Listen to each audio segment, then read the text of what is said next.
Hey guys, I decided I wanted to do a reading for the collective energy for the month of August, and which was something I didn't think I really cared about doing right now, but I kind of felt like this would be an interesting kind of tapping in because the energy's been pretty intense. It's shifting very, very rapidly, and I wanted to help from a collective perspective, not my perspective. My energy's feeling very differently right now. However, um, I went ahead and drew the cards already, and it's pretty freaking on point.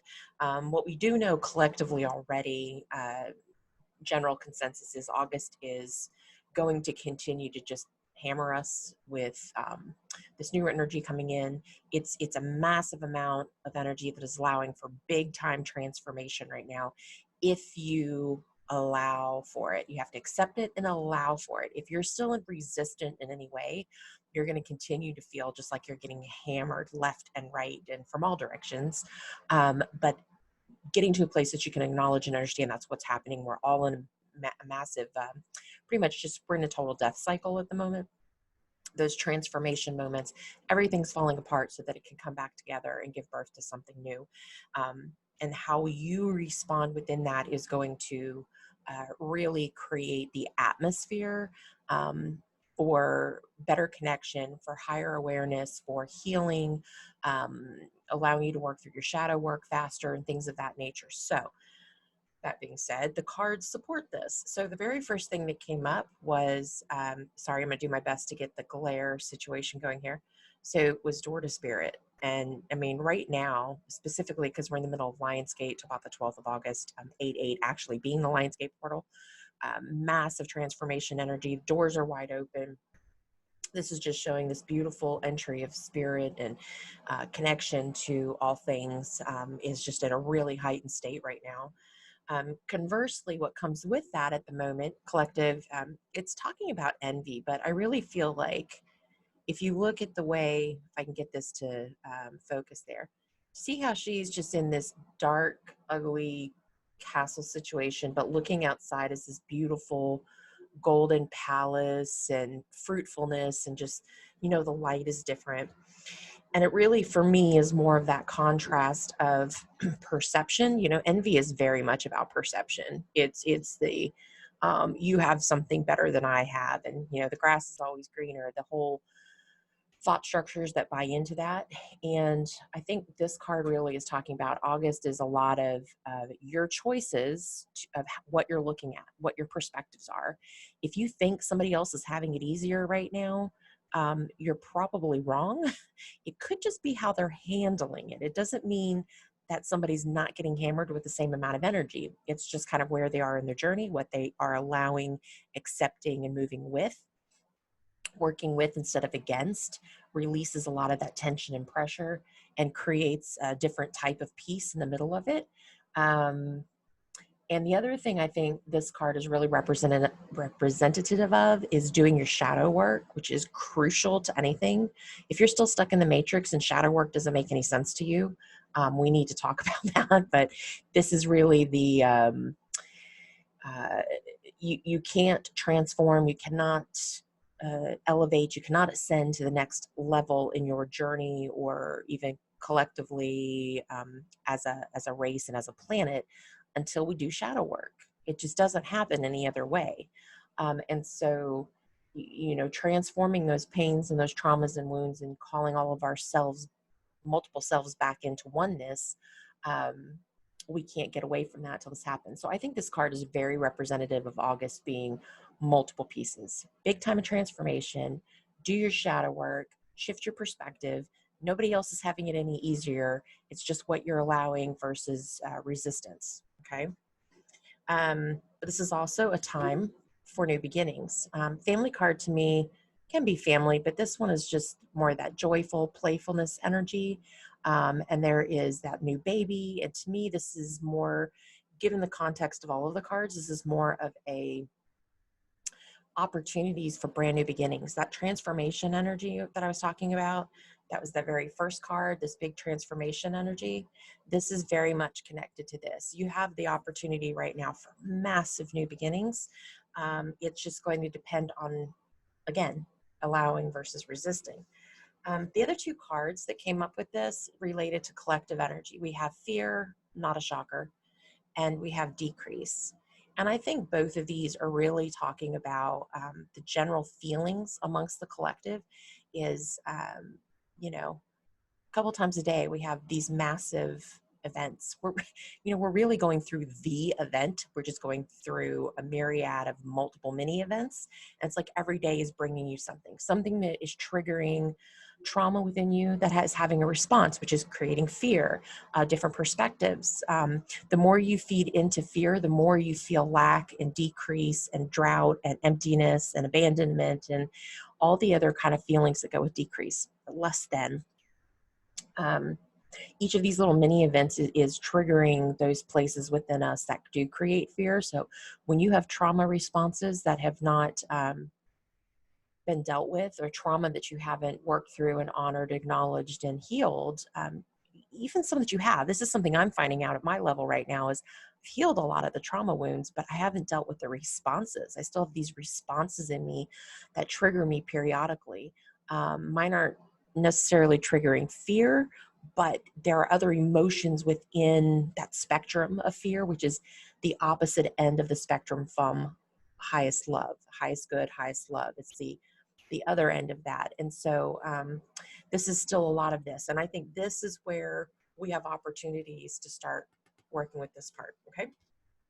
And then lastly, I got the card for meditation. So take a moment to connect to source through quiet, reflective meditation. This is, for me, doing your shadow work, listening to the inner still small voice. It doesn't matter what you call meditation, whether it's your quiet time, whether it's reflection, you call it meditation, if it's breathing exercises, mindfulness, prayer, those are all aspects of the same thing. It's sitting, quieting out the external and listening and having a conversation with the internal. And in each of those practices are all part of that, the practice of the internal self and the listening and the work that we do internally. So August is going to continue to be a challenge. And if you're like, oh God, not again, oh great, then start doing your work and stop complaining about it. I mean, to be blunt, we have a massive opportunity. This is, we're in the end game of sorts, if you want to look at it that way. And I know I don't have timelines to these things and whatnot, and I don't want to pretend to, but you can definitely stop and sense and feel the sense of urgency that is being impressed upon with the energy. And maybe that's a better way to look at it, because I don't want to get into, I don't want to feed any of those animals for people. Yes, I'm just as curious as all of you, but I don't want to feed it. I just leave it as I have a deep sense of urgency to not only do my personal work, but to help everybody else do their personal work. And if you're still floating around like, oh, my job, and oh, this, and oh, that, sit and deal with what is going on internally and what you're being nudged to do. Stop worrying about everybody else's problems and their bullshit and their perspectives and where they're falling apart at and what they need to do for their journey. The only reason you're here is to deal with your journey and your healing and what you need to do for yourself, and therefore what ends up unfolding in your life. And you only say that yes to that every day. By the way, this is not like go out and decide what your mission is and make a 5-year plan. No, it's just what do I need to do today? Now you can anchor yourself to that future vision that you're seeing, sensing, feeling that you want to bring into fruition, that new reality you're creating. But while it's in the process of developing and manifesting and being designed, you still have to say yes every day. And that's really the only thing you have to worry about is day to day to day.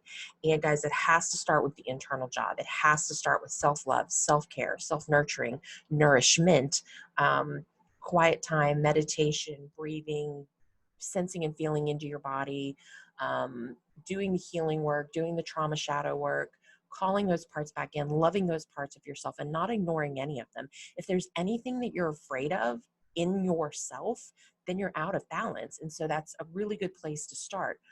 Just because something feels more negative or feels dark, remember that you may be looking through the lens conditioned by a societal construct and understanding and normative narrative.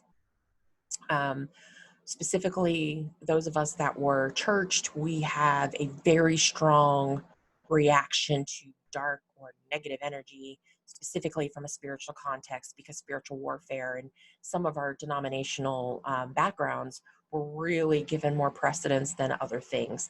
And so, depending on what your influence was, your reaction to that, first, oh, I'm going to work with the darker energy, I'm going to work with the this quote unquote negative spiritual energy. No, it's all good and it all exists. All of us have both within, everybody does. But what you want to do is bring it into a loving frequency. Some of those things just need to be healed and resolved and worked through. Don't be afraid of them. If you have a sort of an addictive thing coming out in you, sit and ask what it's about. You know, go watch my video about the interviewing these things within us, right? Like, what does that dialogue look like? Ask it the questions, how to honor it and sit with it. These things are all very, very important. All of those aspects of us have had a job up until now. Some of these are things that we're breaking for generations. Some of these things, you know, talking about ancestral healing, generational healing. Some of the stuff is karmic things that you're working through, that you've brought through and forward for multiple lifetimes. But this end game phase that we're in is, in terms of humanity's ascension point and evolution point, is very much about ending those cycles. So you have an opportunity to do it, or you're going to have to go do it somewhere else. It's kind of what's happening right now as you make a decision to start working through it, raising your vibration and being ready for that ascension point. Or you don't, which, by the way, free will, totally your choice.